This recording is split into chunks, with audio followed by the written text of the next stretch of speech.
Friends, जैसे कि आप यहाँ पे ई वे बिल पोर्टल पे देख सकते हैं कि कुछ अपडेट्स आए हुए हैं। लेटेस्ट अपडेट मैं आपको बता देती हूँ। एक फर्स्ट अपडेट है 5 जनवरी 2024 का, जो बताता है रिपोर्टिंग ऑफ 4 या 6 digit HSN in E way bill from 1 फरवरी 2024।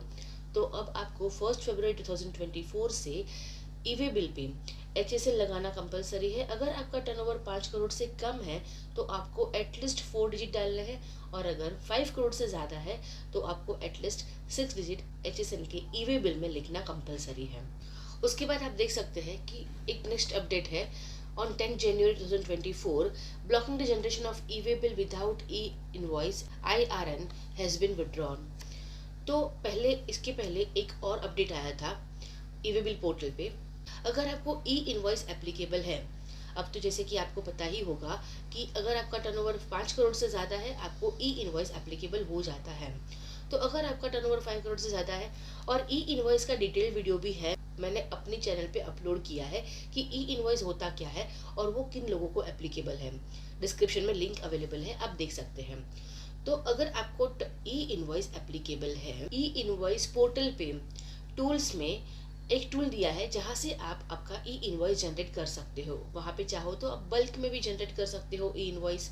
वहाँ पे साथ में आपको ऑप्शन दिया जाने वाला था कि इसके साथ आप ई वे बिल भी जनरेट कर लें, क्योंकि ई वे बिल और ई इनवॉइस अलग अलग बनाने की रीज़न से ई वे बिल और ई इनवॉइस का डेटा मैच नहीं हो रहा था और थोड़ी डिफ़िकल्टीज आ रही थी। इसीलिए ये ऑप्शन देने वाले थे कि आप ई इनवॉइस और ई वे बिल साथ में ही जनरेट कर लें।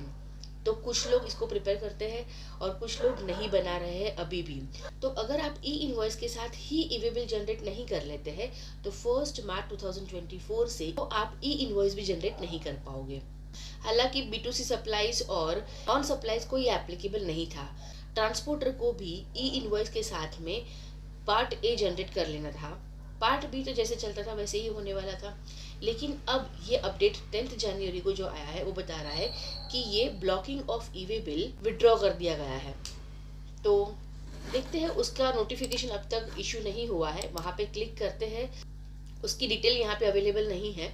तो लेकिन अब तक तो ये पता चल रहा है कि ये विड्रॉ कर दिया है। मतलब के लिए चेक यहाँ पे ई वे बिल पे शायद नहीं लग सकता है।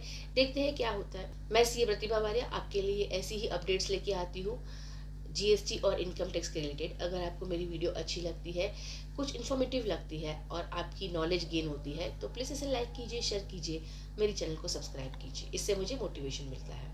और एक गुड न्यूज़ ये है कि अब आप GST पेमेंट क्रेडिट कार्ड से भी कर सकते हैं। यस, अब तक क्रेडिट कार्ड से अलाउड नहीं था, अभी GST पेमेंट आपको क्रेडिट कार्ड से भी अलाउ कर दिया है। जैसे कि आप देख सकते हैं क्रिएट चालान में जहाँ पे पेमेंट मोड होता है वहाँ पे अगर आप ई पेमेंट पर क्लिक करते हैं और जनरेट चालान कीजिए तो आप देख सकते हैं कि नीचे अब जो ऑप्शंस है उसमें प्रिफर्ड बैंक, नेट बैंकिंग और फिर क्रेडिट और डेबिट कार्ड दोनों ऑप्शन है। अगर आप यहाँ पे क्लिक करते हैं क्रेडिट और डेबिट कार्ड तो उसमें कोटक महिंद्रा बैंक, एक ही बैंक दिखेगा अभी आपको, बाकी सारी बैंक भी धीरे धीरे ऐड होती जाएगी इसमें। फिलहाल कोटक महिंद्रा बैंक है, आपको यहाँ पे क्लिक करना है I agree to terms and conditions और यहाँ पे मेक पेमेंट पे क्लिक करना है और फिर आगे का प्रोसेस सेम रहेगा पेमेंट के लिए। लेकिन साथ में अगर आप यहाँ पे क्रेडिट कार्ड से पेमेंट करते हैं तो आपको कुछ चार्जेस भी एप्लीकेबल होगी। चार्जेस हम लोग चेक कर लेते हैं कितने चार्जेस हैं।